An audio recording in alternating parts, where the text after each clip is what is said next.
पुण्यामध्ये पुरात अडकलेल्यांसाठी rescue operation. येरवाड्याच्या आदर्श नगरमधून 10 जणांची केली सुटका। फायर ब्रिगेडच्या जवानांचं रेस्क्यू ऑपरेशन।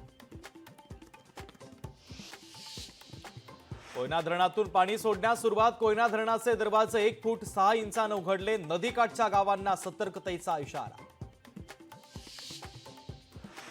खडकवासला धरणामध्ये 35,000 क्युसेक वेगानं पाणी सोडलं जाणार, तर थोड्याच वेळात पाणी सोडलं जाणार। अलमट्टीतून पाणी सोडण्याची कर्नाटक सरकारला विनंती। नागरिकांनी घाबरण्याचं कारण नाही, अजितदादांचं आवाहन। पुण्यातील पावसाचा उपमुख्यमंत्री अजित पवारांनी घेतला आढावा। आपत्ती व्यवस्थापन कक्षात जाऊन घेतला आढावा। तर पुण्यात सकाळपासूनच रेस्क्यू ऑपरेशन सुरू। आंबेगावच्या कुंभेवाडी घाटामध्ये दरड कोसळली। 3 गावांकडे जाणारा रस्ता बंद, तर अधिकाऱ्यांनी केली घटनास्थळाची पाहणी।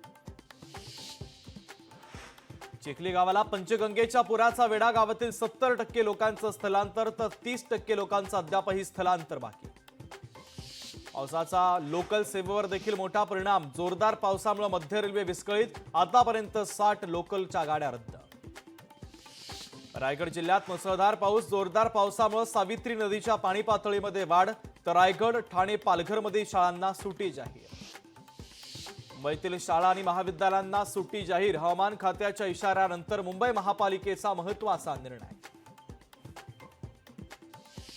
मुंबईकरांसाठी महत्त्वाची बातमी। 10% पाणी कपात 29 जुलैपासून मागे घेण्याचा निर्णय।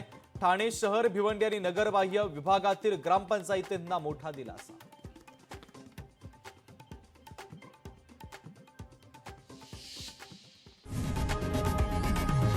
लोकशाही मराठी ऐका, पहा, जागरूक रहा।